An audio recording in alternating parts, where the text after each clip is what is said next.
¿Están completamente locos los peruanos? La verdad oculta que el mundo se niega a creer. ¿Están completamente locos los peruanos? ¿O acaso son la última reserva de humanidad que le queda a este planeta decadente?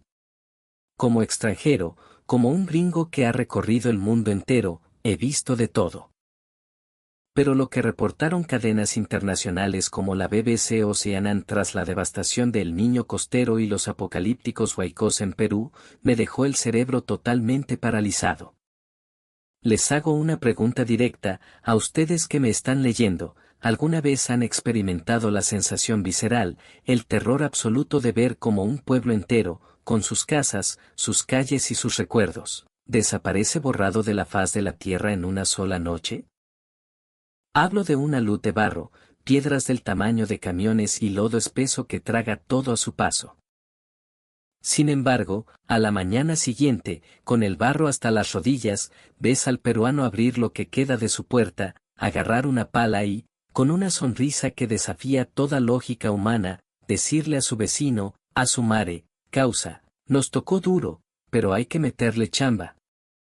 Esta escena, que he presenciado con mis propios ojos, dejó al mundo entero boquiabierto. ¿Cómo es posible que en un entorno natural tan brutal, tan despiadado y traicionero, esta gente pueda seguir viviendo con tanta resiliencia? Bienvenidos a Perú. Un país de contrastes extremos, donde la cordillera de los Andes cae abruptamente hacia la costa y la selva, creando una geografía que es, a la vez, una bendición y una trampa mortal.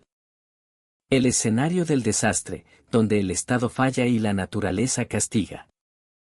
Si miramos los índices de riesgo climático, Perú está en la primera línea de fuego. A lo largo de esta franja de tierra que parece esculpida por dioses furiosos, los embates de la naturaleza son implacables. Cuando llega el fenómeno de El Niño, el cielo se rompe. En el norte, Piura queda literalmente bajo el agua, un océano en medio del desierto. En Chosica o Santa Eulalia, el amanecer no llega con el canto de los pájaros, sino con el rugido sordo de la montaña advirtiendo que el Huaicó ya viene. En los pueblos más recónditos de la sierra, el deslizamiento de tierras llega hasta las copas de los árboles. Y ni hablemos de la planificación urbana, aquí es donde mi sangre hierve. ¿Dónde está el Estado? ¿Dónde están las autoridades mientras la gente humilde construye sus casas en las quebradas por pura necesidad? La infraestructura es un chiste de mal gusto. Las carreteras colapsan. Los puentes se parten como galletas y el gobierno se lava las manos. Pero aquí viene la bofetada al mundo entero. A pesar de tener una infraestructura que se cae a pedazos y de ser un país golpeado por furiosas lluvias y lodo, la gente no se rinde. Limpian las vías de la carretera central a puro brazo, reconstruyen sus vidas de entre los escombros y siguen adelante. Esta mentalidad de no rendirse, de coexistir con el desastre, no es sumisión, es el pináculo de la sabiduría andina. El Huaicó destruye techos, aísla pueblos enteros y paraliza la vida, pero el peruano no ve a la naturaleza como su enemiga mortal. Han aprendido, a base de sangre y lágrimas a lo largo de milenios, a respetarla, a temerle y a convivir con ella. De la tragedia a la bendición, el sabor de la supervivencia. Pero no todo es muerte y barro. Esa misma furia de la naturaleza, cuando las aguas bajan y la tierra se calma, se transforma en una bendición incalculable. Esas lluvias torrenciales que arrasan todo a su paso son las mismas que, al filtrarse por los imponentes Andes, nutren los valles más fértiles del planeta. Dejan a su paso la humedad que da vida a la biodiversidad peruana. Es de esta tierra golpeada de donde nacen los tesoros culinarios que hoy deslumbran a los restaurantes con estrellas Michelin en Europa y Norteamérica. Las lluvias riegan los campos de la sierra, dando vida a miles de variedades de papa. Nutren las tierras de Ica para destilar el pisco más puro. Hacen florecer el café de altura en Chanchamayo que te calienta el alma. Todo esto es la belleza brutal de la temporada de lluvias en Perú.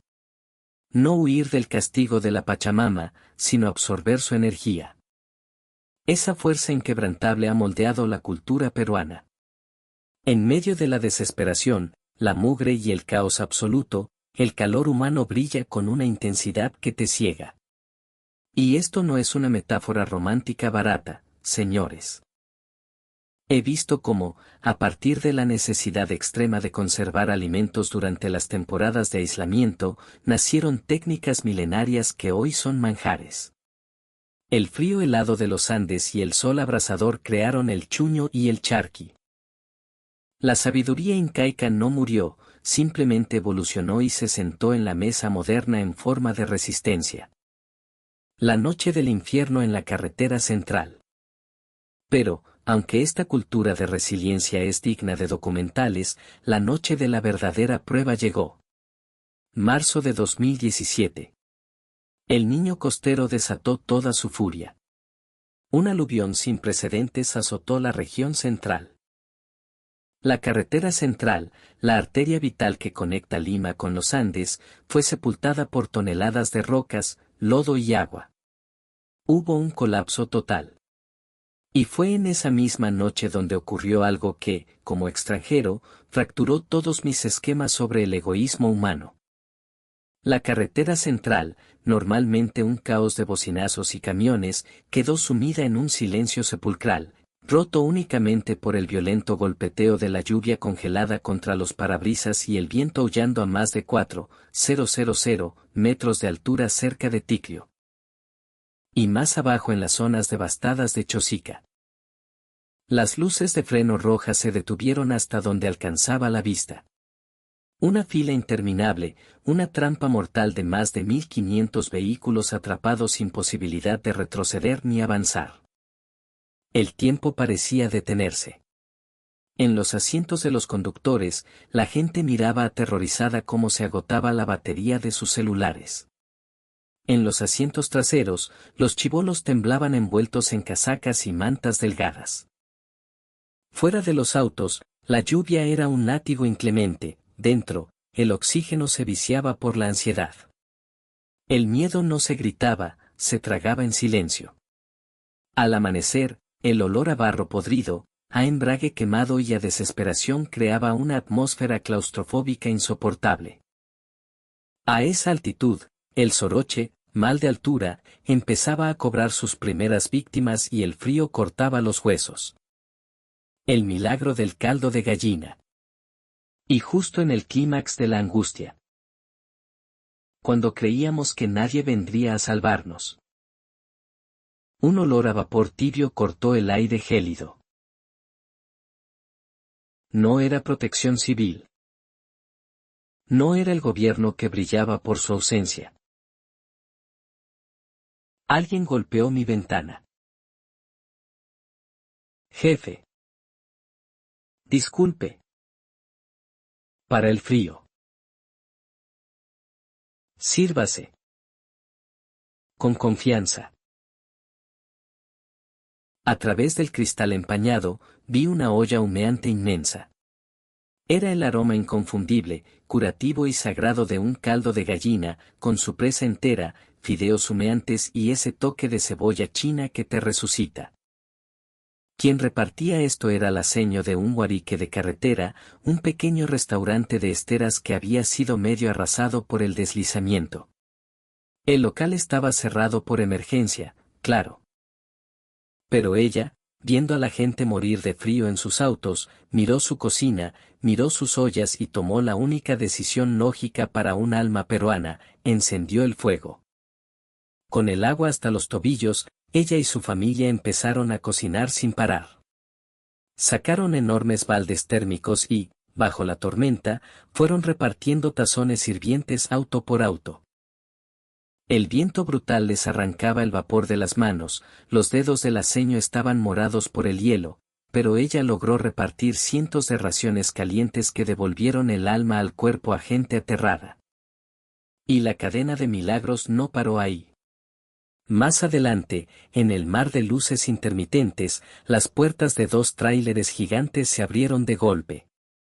Eran transportistas, esos camioneros de ruta larga curtidos por la vida. Por radio se comunicaron y decidieron abrir su carga. Empezaron a pasar, de mano en mano bajo la lluvia torrencial, sacos de pan chuta recién bajado de la sierra y frutas. Yo, estupefacto y con el instinto capitalista de mi país de origen, saqué mis billetes, mis dólares. Y le dije a uno de los choferes, ¿How much? ¿Cuánto te debo por esto? Amigo. Es tu mercadería. El hombre. Un gigante de rostro cuarteado por el sol andino. Me empujó la mano suavemente. Me dio una sonrisa franca y me dijo, guarda tu plata. Gringo. Acá no cobramos. Hoy por ti. Mañana por mí. Tómate este mate de coca para que no te desoroche. Al lado, un mecánico jovencito, con los pantalones empapados de lodo, se acercó a otro camionero y le gritó, causa, tu tubo de escape se está enterrando, si lo prendes el humo te va a asfixiar adentro. Saca una lampa, yo te ayudo a cavar. Y ahí estaban, desconocidos cavando en el barro, limpiando parabrisas de ancianos asustados, prestando casacas a niños que nunca habían visto en su vida. Nadie pedía apellidos. Nadie buscaba salir en TikTok. Era una ayuda cruda, silenciosa y absoluta. Ainos, la fuerza sobrenatural del peruano. Al día siguiente, aunque la maquinaria pesada del Estado seguía sin aparecer, para variar, la histeria había desaparecido de la carretera. La gente guardaba las bolsas vacías de pan como tesoros. Se despedían por las ventanas de familias que apenas conocieron la noche anterior, recordando no sus nombres, sino el calor de sus manos. Cuando este suceso se filtró a las noticias extranjeras, los sociólogos de escritorio en Estados Unidos o Europa lo llamaron capital social de apoyo mutuo. ¡Qué estupidez tan técnica para algo tan profundo! Los peruanos lo saben desde la época de los incas. Tiene un nombre ancestral, Ainos. El Ainos no es caridad barata. Es el pacto sagrado de reciprocidad. Es saber que la supervivencia de tu pata, de tu causa, de tu vecino, es tu propia supervivencia. La gente en Perú no sobrevive a los huaicos porque tengan la mejor tecnología del primer mundo. Sobreviven porque se niegan a soltarse la mano en medio del fango. Sobreviven porque mientras las autoridades debaten en oficinas con aire acondicionado en San Isidro, el pueblo está en la trinchera, compartiendo un plato de lomo saltado o cavando zanjas hombro a hombro. Yo, David, el gringo que pensó que venía a ver paisajes bonitos a Machu Picchu, aprendí la lección más brutal y hermosa de mi vida en un cerro lodoso de la carretera central. En un foro de internet norteamericano escribí, esta gente no te da un pan, te da esperanza. Viven no para vencer a la naturaleza, sino para darse calor mutuamente frente a ella. Esa luz que brilla en la peor de las tormentas es el espíritu peruano. Es una bofetada a nuestro individualismo occidental. Las lluvias, los huaicos, los terremotos seguirán castigando al Perú. El Estado seguirá siendo ineficiente. Pero mientras exista el Ainos, mientras exista ese instinto salvaje y bondadoso de decir ven acá, causa, yo te apoyo, el peruano es indestructible.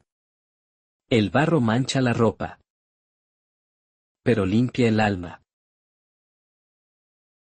Si esta historia te ha hecho sentir algo, si ha hecho que la sangre te hierva de orgullo por tu gente, no te la guardes. Compártela. Que el mundo entero se entere de que están hechos realmente los peruanos.